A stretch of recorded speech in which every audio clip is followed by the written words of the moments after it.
মোহিতোসের চোখ ধাঁধানো গোলেও এলো না জয়। উত্তেজক ম্যাচে বেঙ্গালুরুর কাছে হারল মোহামেডান স্পোর্টিং।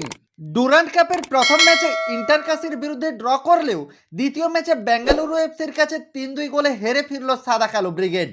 এদিন ম্যাচের শুরু থেকেই দাপট ছিল বেঙ্গালুরুর। ৭ মিনিটের মধ্যে গোল করে এগিয়ে যায় তারা। কর্নার থেকে ভেসে আসা বলে দুর্দান্ত হেডে গোল করে যান জোভানোভিচ। দ্রুত গোল খেয়ে কিছুটা স্তম্ভিত হয়ে যায় সাদা কালো ব্রিগেড এবং তাদের পরিকল্পনা ব্যাহত হয়। ২২ মিনিটে পেনাল্টি থেকে গোল করে বেঙ্গালুরুর পক্ষে ব্যবধান বাড়ান পেরেরা দিয়াজ। ২-০ গোলে এগিয়ে থেকে বিরতিতে যায় বেঙ্গালুরু। ম্যাচের দ্বিতীয়ার্ধে মাঠে নামেন সুনীল ছেত্রী। ৬০ মিনিটে বিনিথের এক চমৎকার গোল বেঙ্গালুরুর পক্ষে ব্যবধান ৩-০ করে দেয়। ম্যাচের ৮০তম মিনিটে মোহামেডান স্পোর্টিংয়ের হয়ে প্রথম গোলটা করেন ইসরাফিল, যা সাদা কালো ব্রিগেডের জন্য কিছুটা আশার সঞ্চার ঘটায়। বাঁ দিক থেকে ভাসানো বলে হেড করে গোলটি করেন তিনি। তবে ৮১ মিনিটে মোহামেডানের গোলকিপার লাল কার্ড দেখে মাঠ ছাড়েন। অ্যাডেড টাইমে দূরপাল্লার শটে বেঙ্গালুরুর গোলকিপারকে পরাস্ত করে মোহামেডানের পক্ষে দ্বিতীয় গোলটি করেন মোহিতোস। তবে তা ম্যাচের ফলাফল পাল্টানোর জন্য যথেষ্ট ছিল না।